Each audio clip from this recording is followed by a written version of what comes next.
Bonjour à tous et bienvenue dans ce nouveau podcast sur la chaîne d'Hermonia. N'oubliez pas avant toute chose de liker, de partager, de commenter. Aujourd'hui, nous allons aborder un épisode marquant de notre histoire, la Révolution de juillet 1830.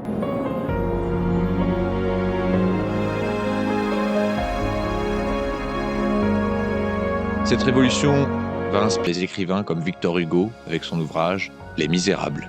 Également connue sous le nom de Trois Glorieuses, la Révolution de juillet 1830 s'est déroulée à Paris entre le 27 et le 29 juillet 1830.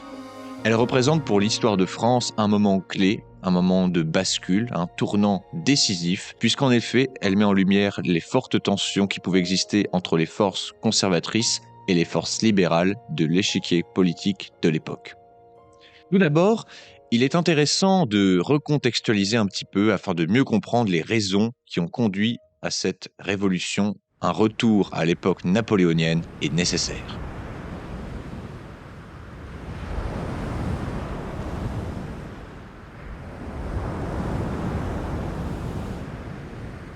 Un bateau accoste sur une plage du sud de la France. Un homme saute du bateau sur la plage.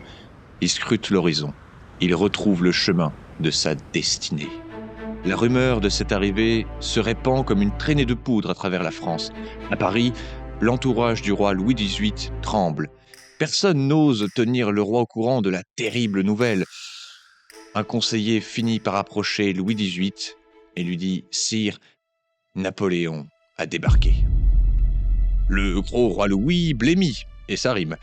Voilà un événement tout à fait inattendu. Il avait profité opportunément de l'exil de l'empereur pour arriver sur le trône et réinstaurer la monarchie. Mais voilà, si Napoléon gagne Paris, il risque sa vie. Il est donc contraint à s'enfuir. Et on va le voir, transporté en chaise, dans le nord de la France, longer les côtes normandes afin d'échapper à Napoléon. L'empereur, lui, quant à lui, remonte vers la capitale et galvanise l'armée française. Nous sommes maintenant à Waterloo, le 18 juin 1815. La défaite de Bonaparte permet l'avènement définitif de Louis XVIII sur le trône et les débuts de la Restauration qui offrent à la monarchie une seconde chance dans une France déchirée par la Révolution française et par l'échec du Premier Empire. Une charte, dite Charte de 1814, est promulguée et consacre les principes de la Révolution de 1789 dans un semblant de monarchie constitutionnelle. Il est important de noter l'existence de cette charte puisque c'est de là que vont démarrer tous les événements qui suivront. Le 16 décembre 1824, Louis XVIII meurt. Et c'est son frère, le comte d'Artois, Charles X, le jeune frère de Louis XVI, qui lui succède. Il est sacré à Reims en mai 1825. Sa politique est plus conservatrice que celle de son frère et il s'oppose au camp libéral. Charles X avance des idées très conservatrices et devient le chef naturel des ultra-royalistes. Charles X est du même avis que Louis XVIII sur la représentation royale. Pour lui, le faste est nécessaire pour le prestige de la dignité royale. Il croit à la pompe et à la magnificence. Aussi, dans les cérémonies officielles, il se montre superbement vêtu et il cherche à réinstaurer désespérément les vieilles coutumes et traditions de l'ancienne cour de Versailles, cette cour qu'il a tant connue quand il était enfant. Le roi mène une vie extrêmement bourgeoise. Il fait son devoir de roi avec peut-être le soupçon de regret de ne pas avoir réussi à sauver son frère et sa belle-sœur. En 1830, une crise politique déjà très forte s'amplifie et le 18 mars 1830, 221 députés signent une adresse au roi pour dénoncer sa politique jugée trop réactionnaire. Charles X réagit en ordonnant la dissolution de la Chambre. Cependant, l'opposition remporte les élections législatives qui suivent. Profitant des pouvoirs concédés par la charte de 1814, qui permettait au roi de prendre et de mettre en place des ordonnances, Louis X se laisse convaincre par son premier ministre ultra-Polignac de signer les ordonnances dites de Saint-Cloud, le 25 juillet 1830. Il s'agit de 4 textes qui décrètent d'une part une nouvelle dissolution, mais aussi la suppression complète de la liberté de la presse, ainsi qu'une réforme électorale favorable aux propriétaires fonciers importants et enfin d'une nouvelle échéance électorale. C'est le décret sur la presse qui va mettre le feu aux poudres, provoquant une vive réaction parmi les libéraux et les milieux révolutionnaires, qui évidemment craignent pour l'avenir des principes de 1789. Ces mesures sont jugées liberticides par les libéraux, qui n'ont pas beaucoup de mal à exciter des Parisiens déjà très en colère. Ces mêmes Parisiens ne vont pas tarder à se révolter et à monter sur les barricades. Souffrant déjà des mauvaises récoltes de l'année 1827, ainsi que de la hausse des prix atteinte à l'été 1830, le peuple voit ces réformes comme la goutte d'eau de trop. Les émeutes éclatent un peu partout au sein de la capitale, avec à leur tête des personnes telles que Godefroy Cavaignac ou encore Raspail, rejointes plus tard d'ailleurs par d'anciens soldats de l'Empire. Le 26 juillet 1830, plusieurs journaux de l'époque lancent des pétitions contre le roi.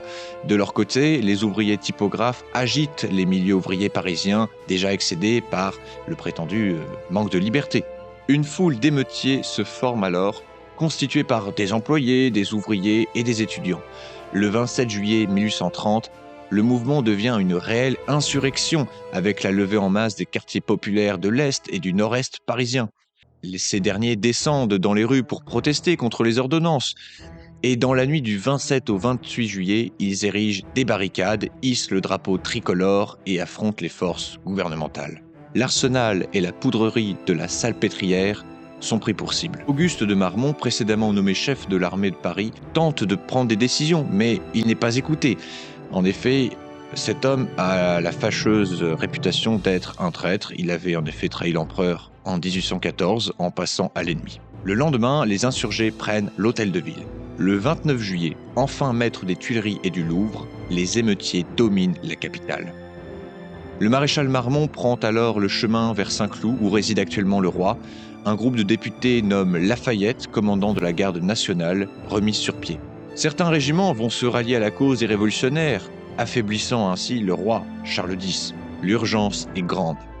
Le roi renvoie Polignac et renonce à ses ordonnances. Il nomme comme nouveau chef du gouvernement Mortemart, un homme qui est considéré comme un modéré, tout le contraire de Polignac, mais seulement il est déjà trop tard. Et le 30 juillet, tout est déjà décidé et l'heure est au bilan. Face à la pression et à la contestation populaire, face à la perte de confiance de sa propre armée, Charles X est contraint à s'enfuir et à abdiquer. Au terme de cette révolution des Trois Glorieuses, on comptabilise 1000 morts, dont 800 chez les insurgés. La révolution arrive à son terme. Pour les élites parisiennes, l'heure est maintenant venue de trouver un nouveau chef de la nation. Quel régime donner? Un empire? La désastreuse expérience napoléonienne est encore trop récente pour éveiller une quelconque nostalgie. Alors, on réfléchit, une monarchie, une république, on ne sait pas trop vers quel sens aller. Si certains émeutiers souhaitaient que cette révolution conduise à la mise en place d'un régime républicain, ce sont en fait les partisans du duc d'Orléans, le futur Louis-Philippe, qui vont tirer leur épingle du jeu. Ainsi, dès le départ du roi Charles X, la lieutenance générale du royaume est proposée à Philippe d'Orléans, qui accepte la charte et de tenir sa couronne des Français. Le 31 juillet, Louis-Philippe est solennellement présenté au peuple de Paris depuis le balcon de l'hôtel de ville, tenant le drapeau tricolore. Il est adoubé lieutenant général du royaume. Il dira d'ailleurs « La nation reprend de ses couleurs ». Quant à Charles X, il aurait préféré abdiquer en faveur du duc de Bordeaux, alors âgé de 9 ans, et fils posthume du duc de Berry, tristement assassiné. Charles X s'enfuit, d'abord au château de Rambouillet, puis s'exile en Angleterre en passant par les longues routes normandes. Cela semble nous rappeler tristement la fuite de Louis XVI à Varennes, dont Chateaubriand dira « Le temps des rois est passé ». On a beau leur chanter des hymnes et leur offrir de l'encens, ce ne sont que des morts sur des lits de parade. Merci à vous d'avoir regardé cette vidéo. N'hésitez pas à la liker, la partager, à vous abonner bien sûr. Et je sais ce que vous allez me dire. Vous allez me dire, mais à quand un prochain épisode? Quid d'un prochain podcast?